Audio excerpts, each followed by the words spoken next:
स्वागत है आप लोग का फिनांस मैनेजमेंट की क्लास में। This video is specially for those student जिन बच्चों ने पढ़ाई नहीं की है और now they want to pass. ठीक है, एग्ज़ाम आ चुका है तो अब आप पास करना चाहते हो तो आपको क्या चाहिए, इम्पोर्टेंट क्वेश्चन चाहिए। तो उन्हीं के लिए इस वीडियो को स्पेशली मैंने जो है बनाया है। तो जो बच्चे जो है नए हैं इस चैनल पे सब्सक्राइब कर लीजिए, क्योंकि आपका जितना भी एग्ज़ाम होगा सभी एग्ज़ाम से पहले इंपॉर्टेंट सेशन लिए जाएंगे जहां इंपॉर्टेंट क्वेश्चन की बात की जाएगी। ठीक है, एंड आई होप आपने हमारा जो है इंपॉर्टेंट क्वेश्चन का वीडियो देख लिया है। मैंने बताया है फिनांस मैनेजमेंट का कौन कौन से क्वेश्चन आ सकते हैं, ऑडिट पे भी बताया है, कॉस्टिंग पे भी बताया है, कॉस्ट मैनेजमेंट अकाउंट पे भी बताया है, टैक्सेशन पे भी बताया है। Those student who haven't seen those videos, then link is in description, you can go and watch। ठीक है, तो स्टार्ट करते हैं। वित्तीय प्रबंध क्या है? वित्तीय प्रबंध के उद्देश्य का वर्णन कीजिए। ठीक है, बहुत बार पूछा जाता है, VVI क्वेश्चन है भाई। फिनांस मैनेजमेंट का एग्जाम देने जा रहे हो, वित्तीय प्रबंध के बारे में नहीं पूछे जाएगा। व्हाट इज फिनांस मैनेजमेंट ये नहीं पूछेगा तो फिर क्या पूछेगा भाई? समझ में आया? तो जल्दी जल्दी से मैं चाहूँगा सही बच्चे आ जाएं और आप लोग वीडियो को शेयर कीजिए। ठीक है, पहला क्वेश्चन देखिए, मैं आपको बताना चाहता हूँ फिनांस मैनेजमेंट क्या होता है। देखिए, कंपनी क्या करती है। आप आज के डेट में आप कंपनी खोलोगे तो आपके पास पैसा कहाँ से आएगा? आज कंपनी खोलने में पूंजी चाहिए, कैपिटल चाहिए, तो कम से कम 5 करोड़ 6 करोड़ समझिए पैसे चाहिए। कहाँ से लाओगे? तो कंपनी क्या करती है, कंपनी क्या करती है, या ये मान लीजिए, अब मैं आपको समझाऊंगा एक बार, थोड़ा सा कॉन्सेप्ट क्लियर करना चाहिए। ये आप हो, ठीक है, आपने क्या की, कंपनी खोल ली। आपने कंपनी खोल लिया, पैसा कहाँ से लाओगे? कंपनी चलाने के लिए पैसा कहाँ से लाओगे? तो आप जाओगे, आपके पास खुद का मान लीजिए 50 लाख पड़ा हुआ है, तो आप अपना उसको खुद का जब पैसा आप अपनी कंपनी में लगाओगे तो उससे कहते हैं इक्विटी। क्या कहते हैं? इक्विटी। अब फिर आप जाओगे, हो सकता है बैंक से पैसा ले लो, यानी बोरो करो, बैंक से आप उधार लेकर लोन। ठीक है, इसको कहते हैं बोरो किया आपने। ठीक है, बोरो, या फिर डिवेंचर वेंचर इशू कर दो, जस्ट लाइक दैट। ठीक है, एक इक्विटी होता है, एक बोरो होता है, एक होता है प्रीफरेंस शेयर से भी आप ले सकते हो।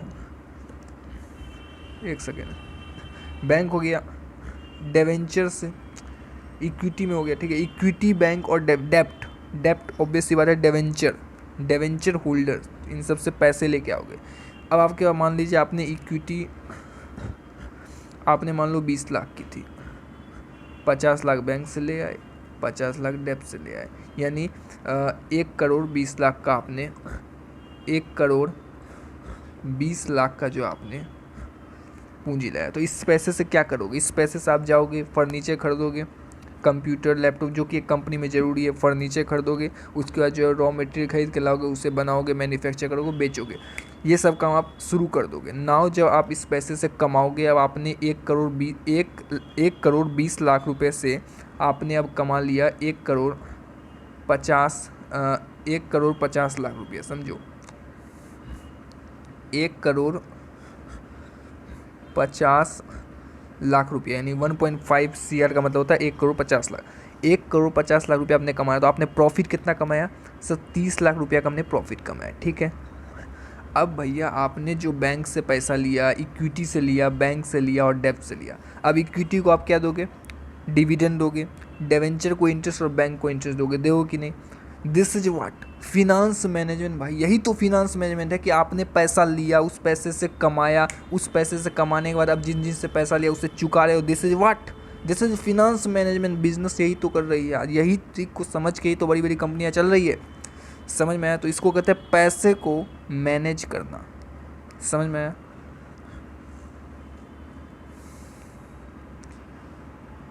अब बैंक से मान लीजिए आपने लिया है, तो बैंक को क्या दोगे बदले में? इंटरेस्ट दोगे। डिवेंचर होल्डर को भी इंटरेस्ट दोगे, और इक्विटी को क्या दोगे? डिविडेंड दोगे। समझ में आया? अब आओ काम की बात करते हैं। क्वेश्चन आया, ठीक है, what is finance management, discuss is objective. एकदम पास करने की गारंटी मैं दे रहा हूँ, बैयो कॉमर्स क्लास दे रहा है पास करने की गारंटी। बस वीडियो को अच्छी तरीके से देख लो। आ जाओ देखते हैं। व्यवसाय में सफलता प्राप्त करने के लिए पर्याप्त वित्त की आवश्यकता। वित्त मतलब फिनांस भाई, पैसा। पैसा बोलता है, बिजनेस धंधा करने बैठे हैं तो पैसे की ज़रूरत है, पैसा के बिना धंधा नहीं होता है। अब पैसा कहाँ से आएगा? मैंने पहले ही बता दिया, आप इक्विटी से लोगे, डेप्ट राइज करोगे और बैंक से लोगे, कोई दिक्कत नहीं है। यह समस्त क्रियाओं का मूल्य आधार है। क्रिया क्या हुआ, वही क्रिया है भाई कि पैसा आया तो पैसा से हमने क्या किया, फर्नीचर खरीदा, लैपटॉप खरीदा, रॉ मटेरियल खरीदा, कंप्यूटर खरीदा, सब सेटअप किया, रॉ मटेरियल आया, प्रोड्यूस किया और आउटपुट प्रोड्यूस किया, ठीक है। कोई भी व्यवसाय बिना वित्त या धन के न तो प्रारंभ किया जा सकता और न ही उसका विकास हो सकता। भाई पैसा ही नहीं रहेगा तो धंधा कौन बात का। वित्तीय प्रबंध के दो शब्दों के योग से समूह वित्तीय और प्रबंधक। वित्तीय मतलब फिनांस और प्रबंधक मतलब मैनेजमेंट, पैसे की सही व्यवस्था करना। This is what, finance management. वित्तीय का आशय वित्त से है और प्रबंध का आशय किसी कार्य की कुशलता एवं सर्वोत्तम व्यवस्था करना। वही तो मैंने बोला, पैसे की सही व्यवस्था करना इज व्हाट, फिनांस मैनेजमेंट। चलो आगे बढ़ो। कुछ हमारे ऑथर साहब हैं, ऑथर ने कुछ इन पे ज्ञान दिया है। अब आपको ऑथर का नाम याद तो रहेगा ना एग्जाम में, कोई ज़रूरत नहीं लिखने का, बस इतना लिख देना। वित्तीय प्रबंधक एक व्यवसाय है कि वह संचालन क्रिया है जो व्यवसाय के कुल संचालन के लिए आवश्यक वित्त प्राप्त करने तथा प्रभावशाली प्रयोग करने के लिए उत्तरदायी है, ठीक है। वही सब चीज़ें, कोई दिक्कत नहीं है।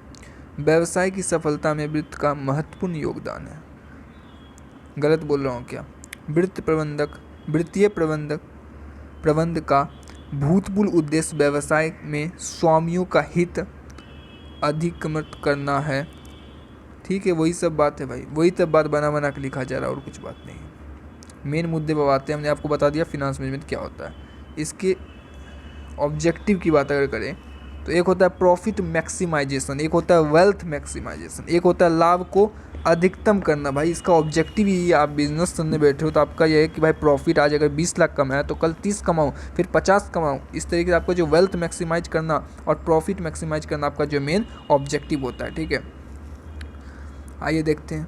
परंपरागत विचारधारा में व्यावसायिक संस्था का मुख्य उद्देश्य विनियोजित पूंजी पर अधिकाधिक लाभ कमाना माना जाता है। भाई पूंजी है इतना तो उस पर ज़्यादा हम पैसा कमाएं। क्यों पैसा कमाएं भाई? ज़्यादा पैसा इसलिए कमाना है कि भैया सामने हमने बैंक से लोन ले रखा है, हमने डिवेंचर से, तो सबको अपने को देना है ना। हमने शेयर बेचा है, इशू शेयर होल्डर बना के बैठे हैं, तो सब शेयर होल्डर भी तो पैसा मांगने आ जाएंगे ना, खड़ा हो जाएंगे। साल का अंत फिनेंशियल ईयर इंड हुआ ने डिवेंचर आ जाएंगे, पैसा ला, सबको देना पड़ता है ना, ब्याज देना है, बैंक को इंटरेस्ट देना है। तो सब के लिए हमें क्या चाहिए? प्रॉफिट मैक्सिमाइजन होगा। प्रॉफिट ही नहीं हो रहा है तो कहाँ से इंटरेस्ट दोगे और कहाँ से डिविडेंड दोगे? परंतु यह विचारधारा ठीक नहीं है। अच्छा, लाभ को अधिकतम करने के उद्देश्य को निम्न तर्कों पर आधार किया असंगत माना जाता है। अच्छा, बोलता है क्या कि ज़्यादा लाभ कमाना चाहिए, बिजनेस का जो नेचर बन गया है, बिजनेस का जो ऑब्जेक्टिव है वो ठीक नहीं है। क्यों ठीक नहीं है आओ देखते हैं। क्योंकि इसमें शोषण की मनोवृत्ति पनप जाती है। मतलब क्या होता है कि भाई इतना पैसे का कमाने का लालच आ जाता है कि हम लोग गलत प्रोडक्ट भी बेच के जो है मतलब समझिए कि प्रोडक्ट की क्वालिटी को कम कर दिए जाते हैं, पैसा बढ़ा के बेचते हैं, प्रॉफिट ज़्यादा कमाने लगते हैं। हमें जो एक तरह से हम सोशल भूल जाते हैं कि हमारा एक उद्देश्य है, बिजनेस का एक ऑब्जेक्टिव होता है कि सोशल की तरफ भी, सोसाइटी की तरफ भी देखें, ठीक है। यह विचारधारा भ्रष्टाचार तथा काले धन के संचय को प्रोत्साहन करती है। सही बात है भाई, सही बात है। यह विचारधारा आर्थिक असमानताओं में वृद्धि करती है। ओके, यह विचारधारा व्यवसाय में जोखिम के तत्व को अनदेखा करती है। ओके,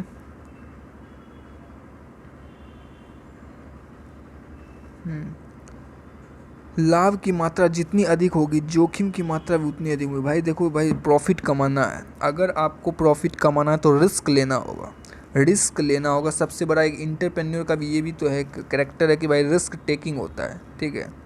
तो रिस्क लेना, अगर पैसा कमाना है तो रिस्क लेना होगा। रिस्क ही तो लेते हैं। आज मान लो 1.5 करोड़ का पूंजी लगा दे बिजनेस में, तो ये सबसे बड़ा रिस्क है कि चलेगा नहीं चलेगा, क्योंकि एक्सटर्नल एनवायरनमेंट कैसा, इंटरनल, सबको हमें क्या करना पड़ता है, समझना होता है। तो रिस्क लेना ही बहुत बड़ी बात है कि रिस्क लिया जाता है कि ज़्यादा पैसा कमाना, ज़्यादा पूंजी लगाओगे और ज़्यादा पूंजी लगाओगे तो रिस्क होगा। आप डेप्ट से ले लो मान लो मैं 1.5 करोड़ रुपया लगाया किसी बिजनेस, उसमें से 1 करोड़ रुपया डेप्ट है, डिवेंचर है, बैंक से, तो ये सबसे बड़ा रिस्क है ना भाई। कल को नहीं कमाऊंगा तो डिवेंचर तो खड़ा हो जाएंगे आके मांगने के लिए। अतः अधिकतम लाभ कमाना व्यवसाय का उद्देश्य नहीं हो सकता। उचित अथवा संतोषजनक लाभ कमाना ही इनका जो मेन उद्देश्य है कि भाई एक संतोषजनक प्रॉफिट कमाया जा सके, ठीक है। दूसरा क्या है, दूसरा इसका ऑब्जेक्टिव वेल्थ मैक्सिमाइजेशन, मतलब संपदा को अधिकतम करना। ओके, अपने जो वेल्थ को है उसको बढ़ाना, वो था प्रॉफिट। प्रॉफिट एंड वेल्थ में हाईली डिफरेंस बिटवीन। आधुनिक विचारधारा के अनुसार वित्तीय प्रबंधक का प्रमुख उद्देश्य अंशधारियों अथवा स्वामियों की संपदा को अधिकतम करना है। ठीक है भाई, आपकी संपत्ति बढ़ेगी, यही इनका जो ऑब्जेक्टिव है। इसके लिए आवश्यक है कि अंश बाजार में उनके अंशों के मूल्य में वृद्धि। वही बात है कि आपकी जो अंश, आपका शेयर बढ़ेगा तो आपका वेल्थ मैक्सिमाइजेशन होगा। अंशों में के मूल्य में जितनी अधिक वृद्धि होगी उनकी जो है शेयर होल्डर की वेल्थ मैक्सिमाइज होगी। बात खत्म।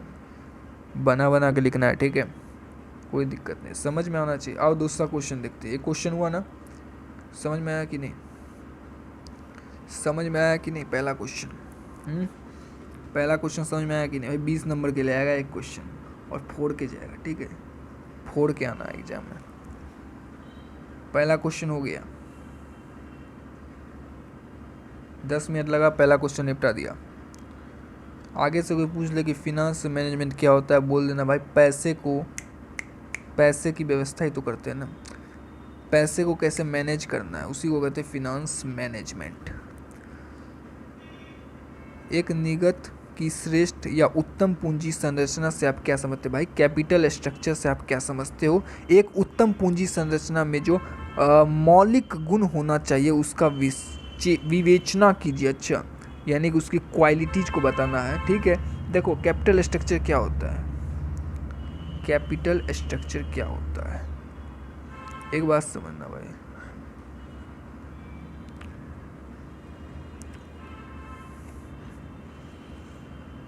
शार्क टैंक देखा है किसी ने? शार्क टैंक,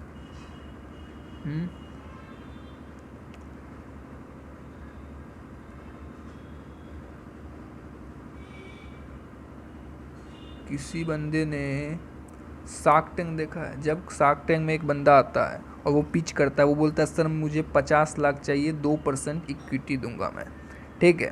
तो आपने बहुत बार देखा होगा शार्क ने क्या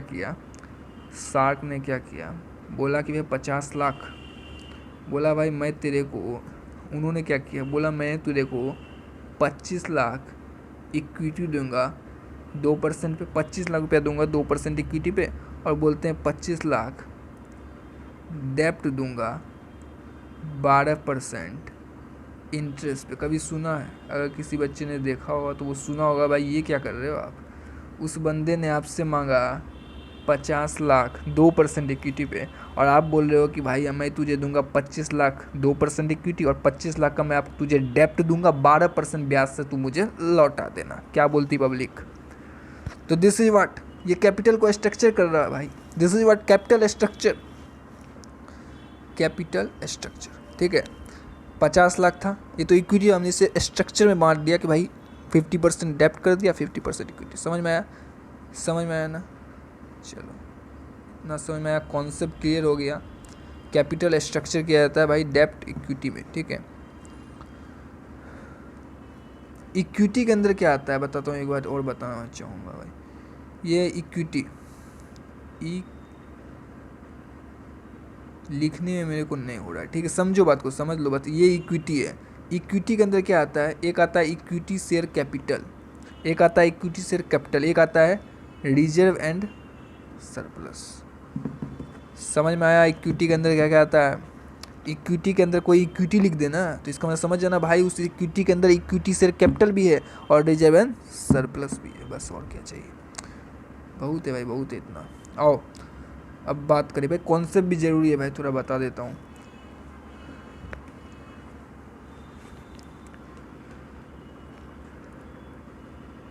पूंजी संरचना को पूंजी ढांचा या पूंजी का स्वरूप भी कहा जाता है। ओके, पूंजी ढांचा, वही तो मैंने पूंजी को ढांचा किया ना। 50 लाख का पूंजी मान ले है तो उसको मैंने इक्विटी और डेब्ट में ढांचा दिया, वही तो उसको संरचना दे दिया, स्ट्रक्चर कर दिया मैंने, वही तो है।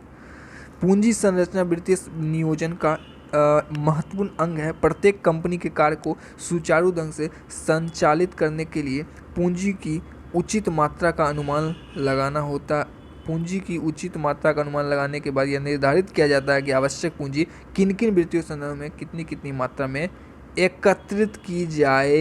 ये देखो, और किन किन, समझ में आया ना भाई कि पूंजी को किस किस में अपने को एकत्रित करने का, वही डेब्ट एंड इक्विटी की बात हो रही है। अर्थात पूंजी का कितना भाग समान अंशों के निर्गमन में, कितना भाग पूर्वाधिकार अंशों के निगमन द्वारा तथा कितना भाग ऋण पत्रों के निगमन द्वारा प्राप्त किया। मैंने क्या बोला भाई, ऋण पत्र मतलब डिवेंचर, और यहाँ पर पूर्वाधिकार अंश, और यहाँ पर निर्गमन, भाई क्या बोल रहा है, वही तो बोल रहा है ना, equity and what, equity and what डेप्ट, वही तो बोला कितना कितना बाद हम इसको स्ट्रक्चर कर सके, कितना कितना हम निर्धारण कर सके ऋण पत्रों को और अंशधारकों को। समझ में आया?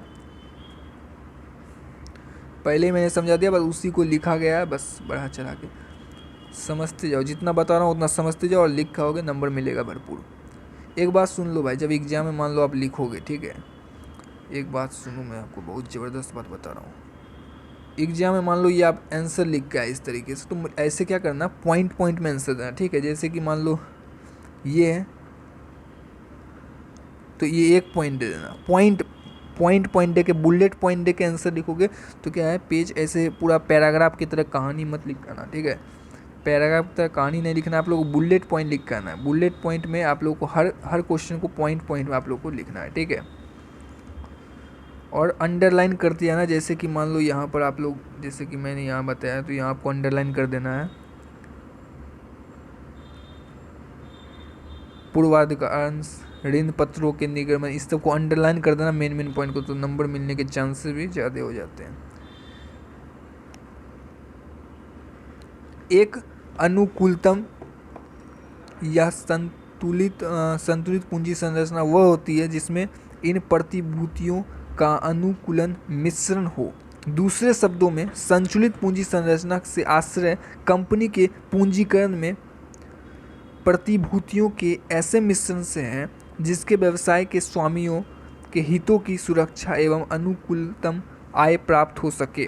अच्छा, स्वामियों की हित की सुरक्षा के लिए यह आवश्यक है कि पूंजी की लागत न्यूनतम हो और उनके अंशों का मूल्य अधिक हो। सही बात है भाई, शेयर का वैल्यू बढ़ेगा तभी तो, शेयर का वैल्यू बढ़ेगा तभी तो आपकी, और पूंजी जो है आपका कम रहेगा। पूंजी कम लगाओ और शेयर का वैल्यू बढ़ रहा है तभी तो कंपनी का भी वैल्यू बढ़ेगा, कैपिटल स्ट्रक्चर भी अच्छा होगा। समझ में आया? कैपिटल स्ट्रक्चर भी अच्छा होगा। Optimum capital structure can be properly defined as the security mix that minimize the firm cost of capital and maximize firm value। सही बात है, फर्म का वैल्यू कैसे बढ़ेगा, जब हम उसके कॉस्ट ऑफ कैपिटल को कम कर देंगे। समझ में आया?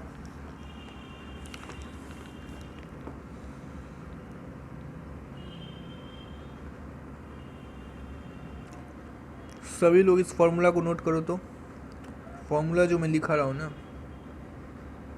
इस फॉर्मूला को नोट करो।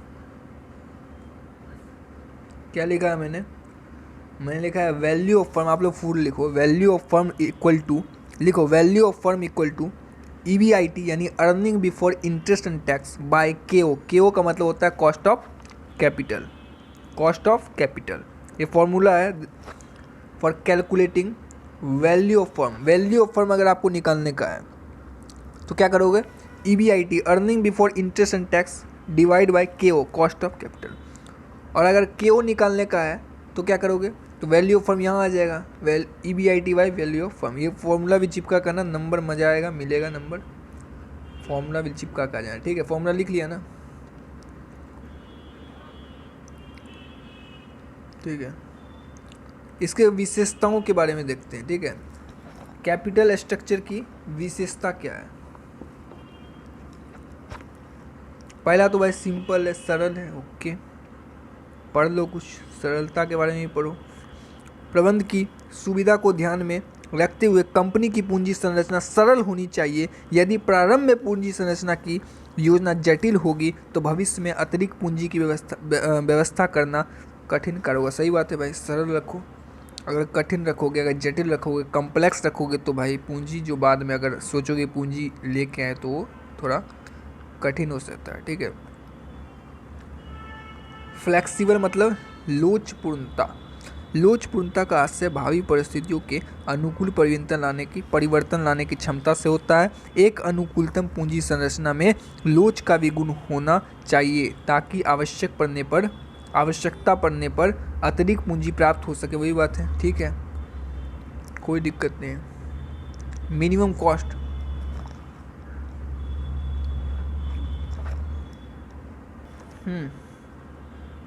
मिनिमम कॉस्ट, पूंजी प्राप्त करने के विभिन्न स्रोतों की लागत अलग अलग होती है। सही बात है भाई।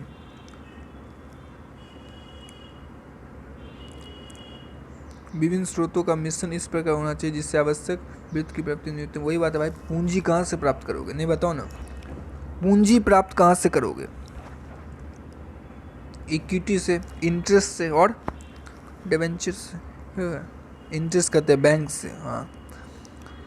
तो ये मिनिमम कॉस्ट पर अगर रहेगा तो अच्छा होना चाहिए ना, उससे आवश्यक वित्तीय न्यूनतम लागत पर हो सके, ठीक है। इस प्रकार होना चाहिए, मतलब उनका जो मिश्रण है, जहाँ जहाँ से हम स्रोत, जहाँ से हम प्राप्त कर रहे हैं पूंजी, उसका मिश्रण इस प्रकार होना चाहिए ताकि वो जो प्राप्त न्यूनतम मतलब कि सबसे लोअर कॉस्ट पे जो हम उसको प्राप्त कर सके। बस यही है, ठीक है।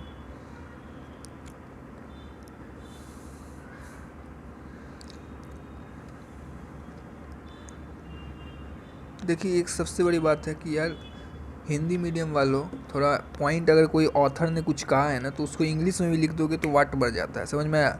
अब जैसे मान लो आप एग्जाम में बैठे, आप ये पॉइंट लिख रहे हो, फिर आप सरलता पे आए, तो सरलता पे आके इंग्लिश में बगल में दे देना तो मज़ा आ जाएगा, समझ में आया?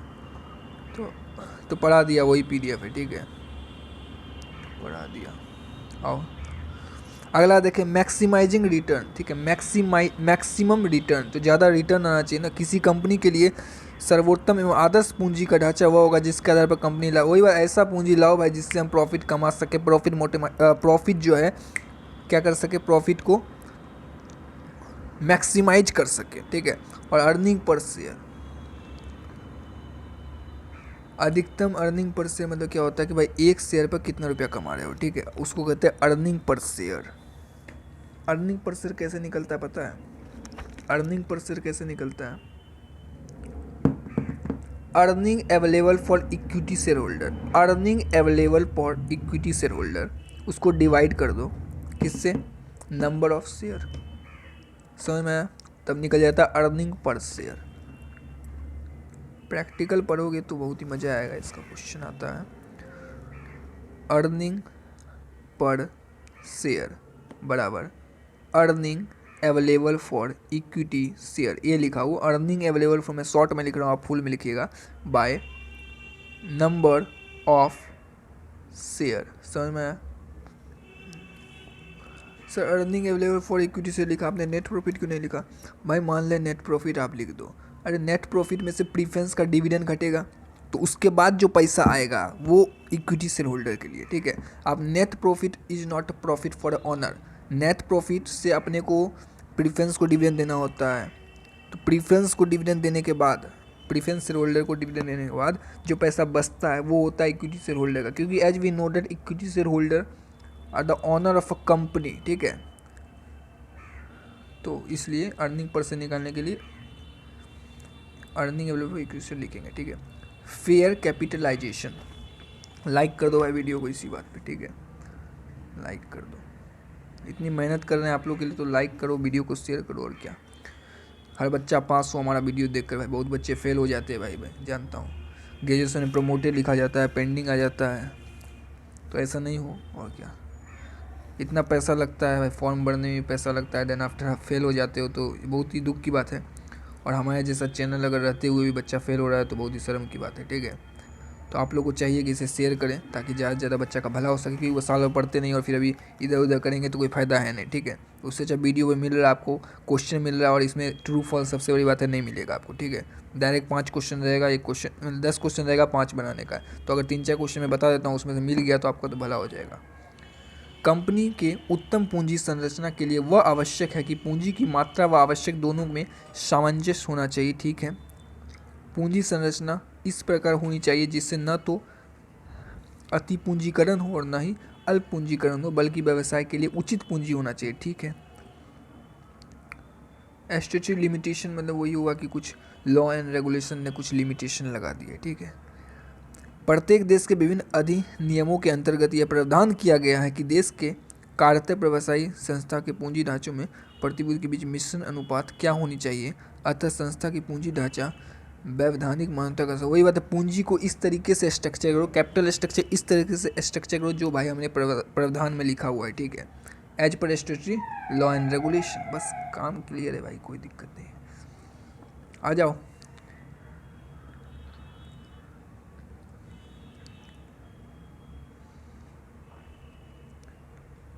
What is capital structure, discuss factor. अभी कैपिटल स्ट्रक्चर तो पढ़ लिया, ठीक है, तो आप पढ़ेंगे डिस्कस इस फैक्टर जो अफेक्ट करते हैं कैपिटल स्ट्रक्चर को। तो एक काम करो, वीडियो को रोको और ये कैपिटल स्ट्रक्चर के बाद अच्छा से और पढ़ लो, ठीक है, इतना तक पढ़ने की कोशिश करो आप लोग। वीडियो को पॉज करके इसको पढ़ो एक बार, ठीक है। मैं फिर इफेक्ट बताऊंगा कि कौन कौन से फैक्टर है जो इफेक्ट करते हैं कैपिटल बजटिंग को, ठीक है। पढ़ो, वीडियो को पॉज करो और पढ़ लो। आई होप आपने पढ़ लिया होगा। आओ देखते हैं। देखो फैक्टर दो प्रकार के होते हैं, एक होता है एक्सटर्नल फैक्टर, एक होता है इंटरनल फैक्टर। इंटरनल फैक्टर वो होता है जो कंपनी को इंटरनली अफेक्ट करता है, और एक्सटर्नल फैक्टर जो बाहरी के फैक्टर है, जैसे कि political, technological, social, just like that, ठीक है।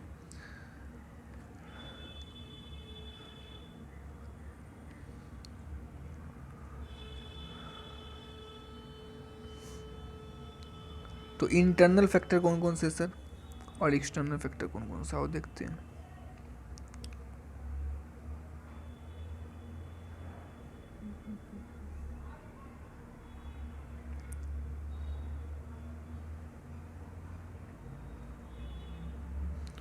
इंटरनल में बात करें हम, कौन कौन से फैक्टर पे करें। पहला nature of business. Nature of business जो है वो इफेक्ट करता है कैपिटल स्ट्रक्चर को। क्या लिखा है, किसी नए उपक्रम की पूंजी संरचना पर उस उपक्रम के व्यवसाय की प्रकृति का काफ़ी प्रभाव पड़ता है। अच्छा, मतलब नेचर ऑफ बिजनेस की बात कर रहा है। कुछ व्यवसाय ऐसे होते हैं जिसमें उत्पादन एवं विक्रय नियंत्रण संपूर्ण वर्ष होता रहता है। ऐसे उद्योग के लिए दीर्घकालीन वित्तीय साधनों से पूंजी व्यवस्था करनी चाहिए। वही बात है, कुछ ऐसे बिजनेस है जिसका साल भर सेल चलता ही रहता है। इसके विपरीत कुछ व्यवसाय मौसमी प्रकृति के होते हैं। वही बात है, कभी सीजनल होते हैं उनका बिजनेस, सीजनल पे डिपेंड करता है कि भाई मौसमी प्रकृति के उद्योग में दीर्घकालीन पूंजी की अपेक्षा अल्पकालीन पूंजी का अधिक आवश्यक होती है। देखा, वही वाले अल्पकालीन पूंजी यहाँ पर लगा देना, और यहाँ पर कौन सा ज़्यादा आवश्यक होगा, दीर्घकालीन पूंजी। ये किसके लिए, जिसका निरंतर सेल चलता है और जिसका निरंतर सेल नहीं चलता है। निरंतर मतलब कि कंटिन्यूस सेल नहीं होता उसका, जो है इट डिपेंड अपॉन, समझ सकते हैं कि भाई सीजनल पे है, ठीक है। तो उसके लिए जो है अल्पकालीन पूंजी बेस्ट रहेगा। रेगुलरिटी एंड सर्टेनिटी, ठीक है, निश्चितता एवं नियमितता।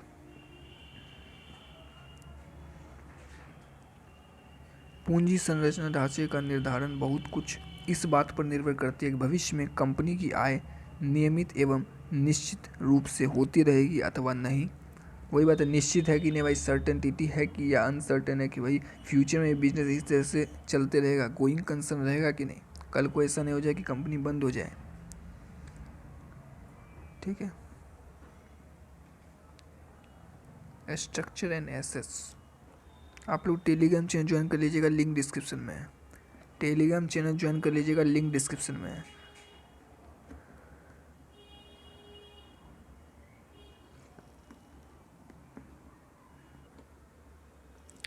जिन संस्थाओं के संपत्तियों के ढांचे में अस्थायी संपत्तियों का मात्रा अधिक होती है, उसकी पूंजी संरचना में दीर्घकालीन ऋणों या ऋण पत्रों का भाग अधिक और अंश पूंजी कम होनी चाहिए। इसके विपरीत जिन संस्थाओं में संपत्ति ढांचे में चालू संपत्ति अधिक होती है, ठीक है, यानी करंट एसेट होती है, उसी वजह से ऑब्वियस सी बात है, करंट एसेट की बात हो रही है, तो उनकी पूंजी संरचना में दीर्घकालीन ऋण कम होनी चाहिए। ओके।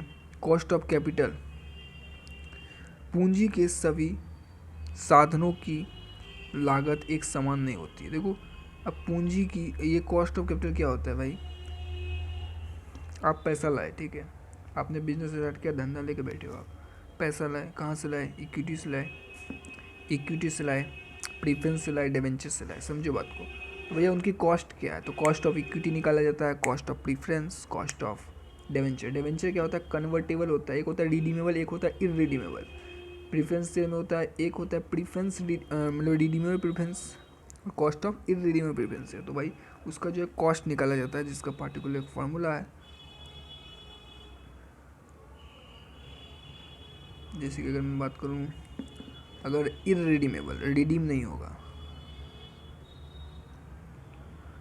तो कॉस्ट ऑफ डिवेंचर का जो फॉर्मूला निकलता है वो होता है interest into 1 - t by net proceed. ठीक है, नोट कर लो, cost of debt this is what, जब इरिडीमेबल होगा, रिडीम नहीं करने का है, तो उसका फॉर्मूला लिख लो, काफ़ी अच्छा रहेगा। फॉर्मूला हमला भी थ्योरी में, थोड़ा थ्योरी क्वेश्चन में फॉर्मूला भी लिख दोगे तो अच्छा रहता है। एक्सटर्नल फैक्टर क्या बोलता है, एक्सटर्नल फैक्टर में आ गया cost and capital issue. Okay, इसको पढ़ो यार, पढ़ो इसको, पढ़िए आप लोग, कोई दिक्कत की बात नहीं है, जहाँ समझाना होगा मैं समझा रहा हूँ, टेंशन की कोई बात नहीं है।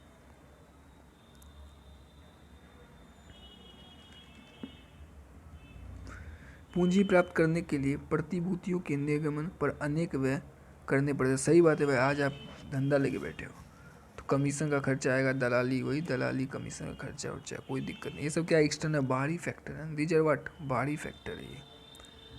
कंडीशन ऑफ कैपिटल मार्केट, सही बात है भाई, मार्केट चलेगा मंदी की दशाओं में, जब लाभांश की दरें कम, ऑब्वियस सी बात है, जब मंदी मार्केट में चलती है तो आपका प्रॉफिट कम हो जाता है और लाभ की संभावना अनिश्चित होती है, तब समता अंशों के अपेक्षा ऋण पत्र अधिक लोकप्रिय होते हैं। अच्छी बात है, सही बात है भाई, ऋण पत्र तो उछलने लगेंगे ना भाई।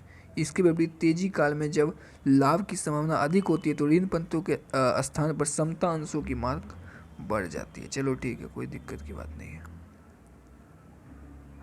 इंटरेस्ट एंड इन्वेस्टर, ये भी इन्वेस्टर थर्ड पार्टी है, यानी कि बाहरी है, तो वो एक्सटर्नल फैक्टर में इफेक्ट करेगा। ठीक है, एक्सटर्नल फैक्टर में आ जाएगा। प्रत्येक निवेशक एक समान नहीं होते, सही बात है भाई, कुछ निवेशक साहसी होते हैं, अच्छा मतलब रिस्क टेकिंग होते हैं भाई, निवेश बिल्कुल जोखिम नहीं ले, और कुछ होते हैं कि जोखिम नहीं लेने का, अपने को रिस्क नहीं लेने का भाई, बात खत्म। और निश्चित आय चाहते हैं, बस वो बोलते भाई इतना आ गया, बात खत्म।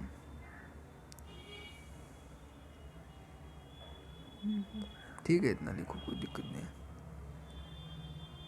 ये क्वेश्चन देखो, leverage, leverage, what are the various type of leverage, leverage क्या होता है और वेरियस टाइप ऑफ लेवरेज क्या होते हैं। ठीक है,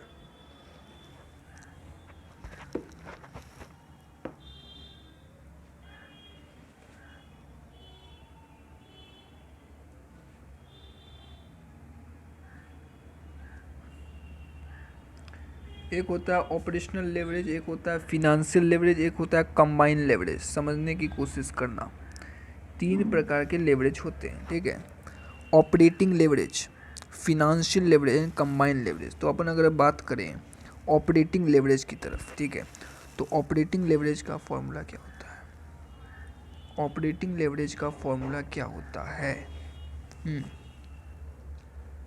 लिखना जरा ऑपरेटिंग लेवरेज का फॉर्मूला कॉपी पे। ऑपरेटिंग लेवरेज का फॉर्म, क्यों हो सकता है प्रैक्टिकल क्वेश्चन आ जाए और बोल दे कि भाई एक पूरा एक तरह से स्टेटमेंट ऑफ प्रॉफिट बना के दे दे और बोले कि आपको ऑपरेटिंग लेवरेज निकालने का है। तो इसका लिखना, मैं फुल फॉर्म तो नहीं लिखूंगा, आप शॉर्ट में लिख दूंगा। लिखो contribution by, contribution CONTRIBUTION, contribution by EBIT, लिख लिए, लिख लिए। फिनांस लेवरेज का फॉर्मूला लिखो, EBIT by earning before tax, लिख लिया।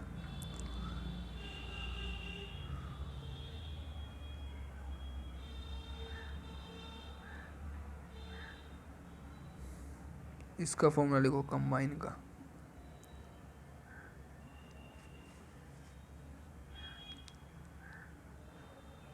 Contribution by earning before tax. चलो ठीक है। ऑपरेटिंग लेवरेज में अगर हम बात करें, ऑपरेटिंग लेवर मैनेजमेंट समझो, ऑपरेटिंग का जो मैनेजर होगा, ऑपरेशनल मैनेजर होगा, एक होगा फिनेंशियल मैनेजर।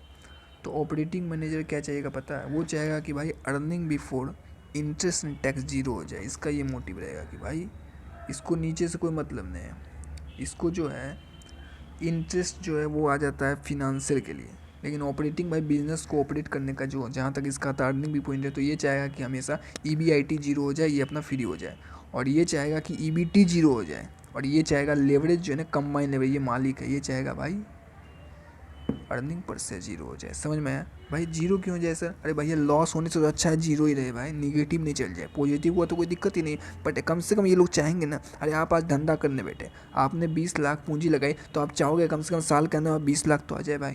कहीं पता चला 19 लाख आ गया, तो उससे अच्छा तो 20 लाख आ जाए। समझ में? नहीं कमाए, लेकिन कम से कम 20 लाख ही आ जाए, पूंजी तो आ जाए। वही बात है कि भाई इनका जो मेन ऑब्जेक्टिव रहता है, मतलब ये चाहेगा भाई, ये मैनेजर जो है ना, ये operating level, finance level, combine level, तो ये मालिक हो गया, ये तो मालिक है। इसको तो भाई चाहिए अर्निंग पर शेयर अपना जीरो हो जाए, ये चाहेगा। समझ में आया? और ये फिनांस लेवल क्या चाहेगा, फिनेंशियल मैनेजमेंट क्या चाहेगा, EBIT में इंटरेस्ट घटता है तो क्या आता है, अर्निंग बिफोर टैक्स, तो अर्निंग बिफोर टैक्स ये चाहेगा जीरो हो जाए भाई। समझ में आया? ये हमेशा चाहेगा। और ये क्या चाहेगा, EBIT, इसका काम है EBIT कैसे निकलता है, लिखने का सेल में कंट्रीब्यूशन, सेल में वेरिएबल कॉस्ट जाएगा तो आएगा कंट्रीब्यूशन में फिक्स कॉस्ट जाएगा तब आएगा EBIT में इंटरेस्ट घटता है तब आता है अर्निंग बिफोर टैक्स, फिर उसमें टैक्स घटता है तो अर्निंग आफ्टर टैक्स का हो, और फिर उसमें अगर प्रीफरेंस से रहे तो प्रीफरेंस से, अगर डिविडेंड घटेगा तो अर्निंग अवेलेबल इक्विटी से, फिर उसको नंबर ऑफ शेयर से डिवाइड करेंगे तब आता है अर्निंग पर शेयर। समझ में आया? समझाने को तो बहुत कुछ समझाऊँ भाई, लेकिन अभी जितना ज़रूरी है उतना समझा देता हूँ। तो लेवरेज पढ़ते हैं। यांत्रिक विज्ञान के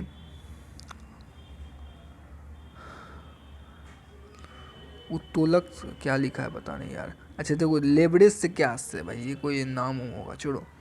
लेवरेज से आशय है ऐसी तकनीक ऐसी तकनीक से है जिससे कम से कम बल लगाकर अधिक से अधिक वजन उठाया जा सकता है या अधिक से अधिक कार्य किया जा सकता है। उसी प्रकार लेवरेज में वृद्धि अथवा कमी कंपनी की लाभदायक में अनुपात से अधिक वृद्धि या कमी उत्पन्न कर सकती है। भाई यहाँ से लिखो, इसको हटाओ, जो अंडरलाइन किया है ना, हाईलाइट किया, उसको नोट कर लो।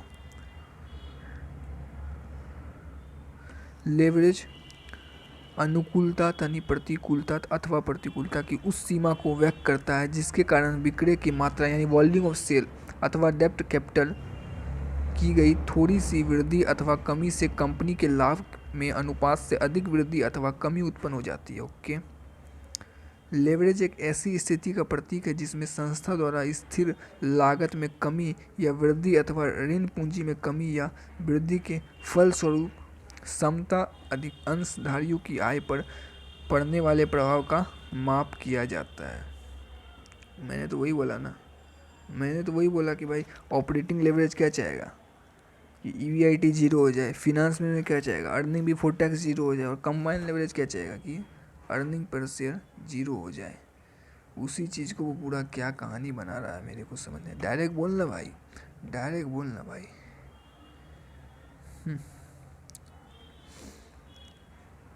ठीक है, ऑपरेटिंग लेवरेज क्या होता है पढ़ते हैं, मज़ा आएगा। यदि किसी फर्म की कुल लागतों की तुलना में स्थिर लागत फिक्स कॉस्ट का अनुपात ऊंचा हो तो यह कहा जाएगा कि वह ऊंचे परिचालन लीवरेज, ऑब्वियस सी बात है ऑपरेटिंग लीवरेज के आधार पर व्यवसाय का संचालन कर रहा है। कुछ लागत में स्थिर लागत का अनुपात अधिक होने से फर्म के विक्रय की मात्रा में होने वाली वृद्धि अथवा कमी उसके लाभों में अनुपात से अधिक वृद्धि अथवा कमी उत्पन्न कर देता है।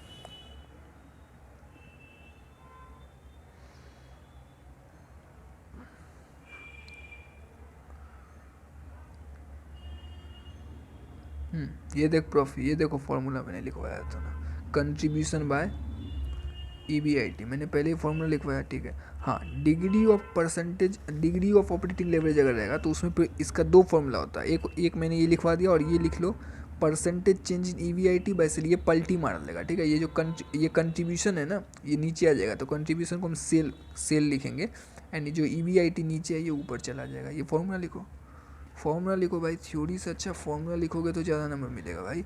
एग्जाम में देखेगा बच्चा पढ़ के आया है, ये दोनों फॉर्मूला लिख के आना, चिपका के आना, ये दोनों एग्जाम में ये दोनों फॉर्मूला चिपका के आना, ठीक है। और ये PDF जो है वो टेलीग्राम चैनल में डाल दूंगा, लिंक डिस्क्रिप्शन में, लेकिन उससे पहले आप लोग अच्छी तरीके से इस वीडियो को देखें तब दूंगा मैं, ठीक है। अब फिनांस लेवरेज क्या होता है पढ़ो भाई इसका। एक संस्था वित्तपूर्ति हेतु पूंजी की लागत के दृष्टिकोण में दो प्रकार की पूंजी का उपयोग कर सकती है। जैसे ऐसी पूंजी जिस पर एक निश्चित दर से ब्याज, वही बात है भाई, EBIT के बाद इंटरेस्ट आएगा, तो इसके लिए तो वही चाहिए ना। मैं क्या बोलूँ, उसका EBIT पे वो रुक गया, ऑपरेटिंग लेवल मैनेजमेंट जो मैनेजमेंट है ना, ऑपरेशनल लेवल मैनेजमेंट वहाँ पर रुक गया। बट जो फिनांस मैनेजर है वो क्या चाहेगा, वो EBIT के नीचे आएगा, वो इंटरेस्ट घटा के उसका काम है EBIT, अर्निंग बिफोर टैक्स पे हो जाएगा। तो वो चाहेगा कि अर्निंग बिफोर टैक्स क्या हो जाए, 0 हो जाए। तो वही चीज़ बोल रहा है ना कि भाई ब्याज की दर चूकना पड़ता है, जैसे पूर्वाधिकार अंश, ऋण पर दीर्घकालीन अंश आदि, तथा दूसरी ऐसी पूंजी जिस पर निश्चित दर से ब्याज या लाभांश चुकाने की आवश्यकता नहीं होती है, जैसे संतान, ठीक है, वही बात है। वित्तीय उत्तोलक यह स्पष्ट करता है कि पूंजी संरचना में अस्थायी लागत वाली पूंजी एवं समता पूंजी का प्रयोग किस अनुपात में किया गया है। फिनांस का इसका फॉर्मूला लिखो, फिनांस लेवल क्या होता है, earning before interest and tax bye earning before tax. पहले ही फॉर्मूला बता दिया था मैंने भाई। अपन लोग जो है ना, मैं खासकर प्रैक्टिकल अप्रोच मेरा ज़्यादा है, ये थ्योरी में मेरे को कोई इंटरेस्ट नहीं है। अपन तो भाई एग्जाम में क्वेश्चन प्रैक्टिस पे ज़्यादा फोकस करते हैं, प्रैक्टिकल क्वेश्चन को निपटाते जाओ भाई। और थ्योरी देखो भाई, बात ये है कि थ्योरी पे ज़्यादा नंबर मिलता है, इसलिए बच्चे थ्योरी लिखते हैं, सही भी है, लेकिन ये थ्योरी कुछ ज़्यादा ही ज़्यादा हो रहा है, समझ रहे हैं। इससे अच्छा है मेरे को, अगर आप पूछो तो मैंने प्रैक्टिकल में आपको समझा दिया कि भाई इसका कहाँ तक फोकस, आप देख सकते हो इसका फोकस ही अर्निंग बिफोर इंटरेस्ट है और अर्निंग बिफोर टैक्स है, तभी तो इसको बाय हम डिवाइड कर रहे हैं ना। इसको earning before interest and tax से ऊपर से कोई लेना देना ही नहीं है, इसको फिक्स कॉस्ट से कोई मतलब नहीं है, इसको मतलब है इंटरेस्ट से, समझ में आया। और ये डिग्री ऑफ फिनांस में क्या होगा, ये पलटी मार लेगा, ये ऊपर चल जाएगा परसेंटेज और ये नीचे आ जाएगा, मत खत्म। नोट करो दोनों फार्मूला और लर्न कर लो। कंबाइन कोई दिक्कत नहीं है, कंबाइन लेवरेज को भी मिक्स लेवरेज कहा जाता है। बस ये उन दोनों का जो है एक तरह से कंबाइन लेवरेज का ये फॉर्मूला लिखो, finance leverage into operating leverage is what, combine leverage, समझ में आया। इससे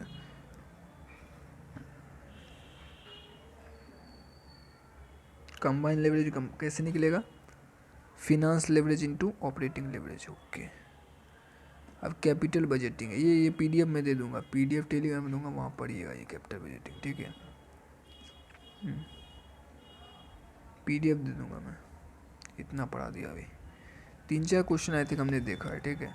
तो अब PDF टेलीग्राम चैनल मिलेगा, लिंक डिस्क्रिप्शन में जाके ज्वाइन कर लो। और जो बच्चे इंग्लिश मीडियम में लिए हैं उनके लिए टेलीग्राम पे ऑलरेडी अपलोड है PDF इंग्लिश मीडियम में, तो वो भी जाके ज्वाइन कर लीजिएगा। थैंक यू वेरी मच, और पढ़ते रहिए, वीडियो को ज़्यादा शेयर कीजिएगा। Thank you.